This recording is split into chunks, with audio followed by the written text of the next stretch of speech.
Dünya Türkmenleri. Dünya Türkmenleri.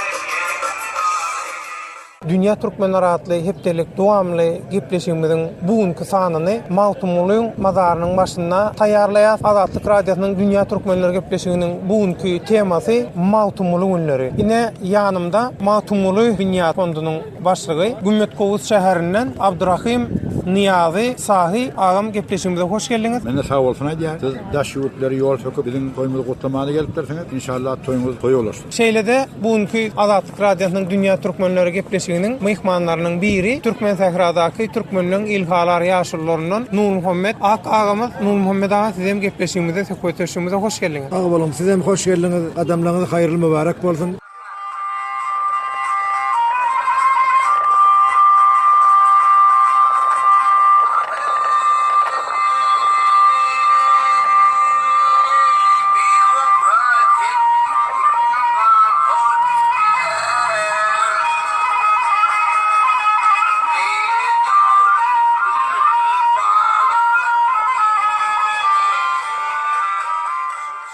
Nur Muhammed Aka, Mawtumlyň gubury nähili tapyldy, nirden nira ýetildi, nähili mendil geçildi. Şular barada da Dünya Türkmenlerine gysgaçyk maglumat beräsiňiz. Mawtumly sözümi gysga şerhi köp, bilmede hiç bilenlere nerhi köp. Ýeriň ýerden, äriň ärden parky köp, müşkil olur, sözleşende deň bolar diýe.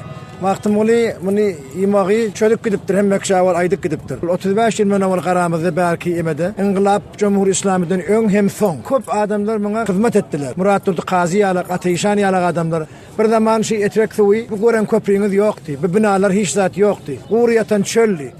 Geçek bolan hawa. Kim vurdu näet kurdu? Onu İngilizce diýmen, geçek bolan işki ulog beren, traktor beren. Ya aýaňy şermäp geçmelli. Ya aňyrdan Türkmenistanyň delegat gelip başlandy. Ödüm ýanyna ýortowul bolup suwdan aýaklaryny şermäp geçdiler. Soňra döwürlerde iki döwürtüň prezidentleri Haşim Refsenjani, merhum Niyazow tagy isleg bildirip berdi. Haşim Refsenjaniň destury beren 100 metr uzunlygynda köprü gurdular. Bize şu zamanlar gözünden ýaş aktyryp, "Eýbar Hudaýa, Mawtumly azadyň gubyrynyň başynda biz dile getýär Allah janynyň. Belki biziň ýurdumyzdan türkmenler beýleki türkmen däl adamlar şäp bir üýşermeka, agdy bir bolarmaka, toý sadaka bolarmaka diýip arzu et. Şol sirag damja damdy indi fiýal boldy. Dogry indi biziň ölmem içinde ýitdik. Şoň üçin Nur Muhammed Niyazi Sahi Murat Qazi bir zat etdi diýseler mümkin halkam tanamasyn. Şoň üçin Hudaý üçin, Allah üçin, Mawtumly üçin, Resul üçin bolan zat adam işsat gerekler. Hudaý Taala gelýän adamlaryň dileklerini kabul etsin. Şu jaý ziyaratly bolsun, ziyaratly bolupdy. Sebäbi türkmenler Kur'an-ı Kerimden soňra ýüz tutýan kitabı Mawtumly we Azadyň kitaplary. Sebäbi olar Kur'an okap düdükdirler şu zatlary. Mawtumly bunyadynyň başlygy biziň ýaşuly agamyz Niyazi Sahi näme aýtjaklady bu tapşyrar. Sonra onu cemler inşallah. Ben şu da İran Türkmenlerinin adından, İran mesullarının adından, Daşar yurtdan gelen dostum, Daşan yurtdan kıyamatım ben. Benim sana alhamdülillah bilecek. Adamların bäri bassın. Hemişe ardımlarınız toya bolsun can Hudaý. Siz de aňyrda ýaşaýan Türkmenlerde, dünya Türkmenleri, bärdäki Türkmenlerin İranlyň gyzykly salamlaryny ýetirber.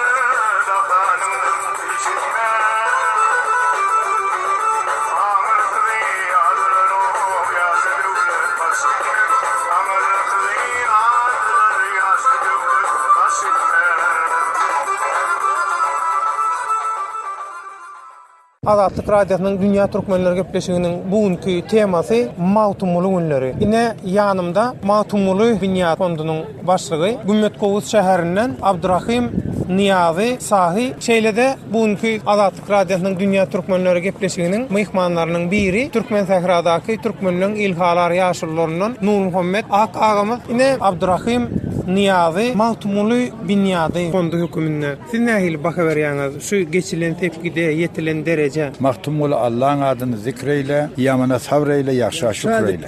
Görüstani. Gördü otur fikreyle, mınça men yatir gummul. Şimdi şuna bir de bir olhan öğüt bada. Biz kan yaman gullerde gördük Bitayda. Biz toy tutacak olamızda, İraklerde. Bitayda pişiren aşıda tuzun kuydurmani kavlan gullemizde boldu. Emma şun görýän alhamdulillah düýünden bäri şaýdaten bar. Dağlı derelerde bir günün üçünü şaýdy bir şäher döretýärler. Mahtumulyn toýuny tilap Türkmen Ferhan kulli şäherlerinden gelen adamlar 20 miňden agýa. Şuňa biz buýsanýar. Yaman gullary gördük, oňa sabretdik. Näme hem mesulim gelip bizi gollap otýarlar. Hem de öz ilatymyz da bizi silap otýarlar. Biri çörek pişirýär, biri petir getirýär, biri çabaty pişirýär, biri ekmek pişirýär. Biz aýdamda o gaşaları getirin. Öýler getirip şaýdy çadyryň içinde. Öýleri öýlerini silap millete çörek duz berip şükür etmeli yerimiz şuaydı. Türkmen ulkan duygusu şey, ağız birlik bolsa, şol dövülmeyeceğini, devletten hukukunu alıp orun edeceğini, öz dilini östürüp, öz evine işini, millete, dünya tanıtacağını şuaydı biz görüyor. Dünya Türkmenleri şu geçirilen Mahtumulyn günlerinin nähil netice çıkarmalı? Sizin pikiriňize görä. Bizim pikirimize göre şey yazıcılar, jurnalistler, radyoda işleyenler, televizyonda işleyen adamlar, şular şey dünden beri gören zatlarını yayratsa, radyo arkalıktan şu dünyayı yetse, bizim edipten şuaydı hormat bilen fiile bulan şu Mahtumulini ulu tutup duranımızı şular bilsele, bir-birine arka durmak bilen, bir-birini tanımak bilen şu zatları biz östürüp bilsek, bizim tavşirgimiz şey. Minnettar.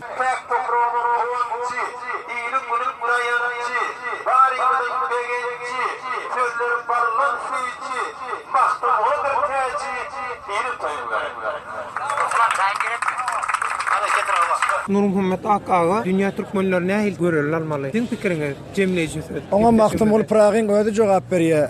Mahtumul diye bir degişhana dur dünýäniň ýüzi. Nesihatym eşitdiňle bu sözi. Ajal yetip adam ýymylsa gözi, göýe bu dünýäge gelmedi.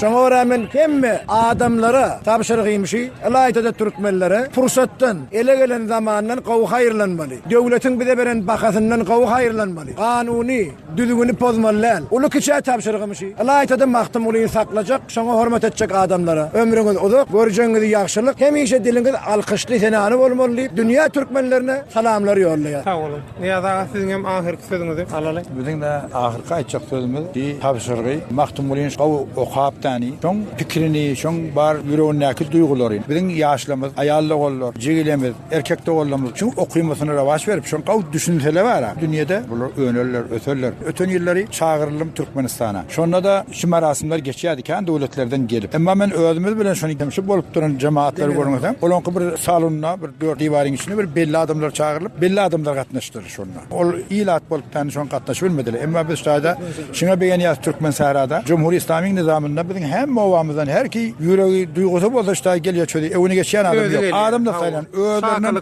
joşup şakyryksyz öýle gelýär. Hiç gaýna biz karty davet beremdi. Şu güni belli yapdylar. Şular çödüp şaýda öz ýürek duýgusyny getirip täne şygyr bilen, beýan bilen ýa özleri aýtýarlar, ýa öz aýtylýan aýdymlardan, saatlardan, sohbetlerden, gurulmalardan dinlemäne şular kun märişde aýdymany toý tutdurlar. Biz şoňa galkyn ýar, gatyp bilgen ýar.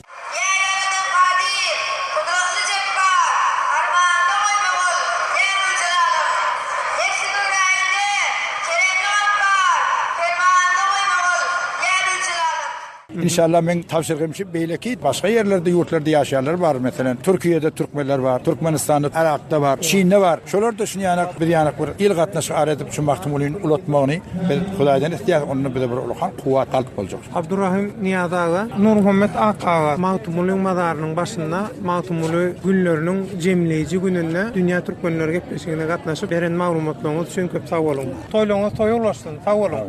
Sag bolun. Ýene-ki ýerlerde görüşmek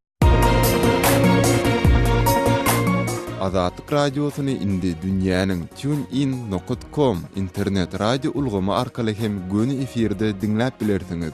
Radiomuzy TuneIn.com saýtyna girip gözlük bölümünde Azatlyk diýip ýazyp tapyp bilersiňiz.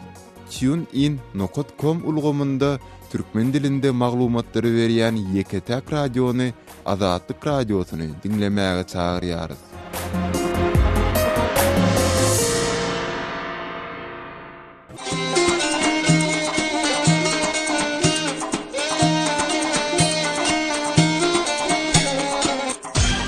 Dünya Türkmenleri. Dünya Türkmenleri. Ilha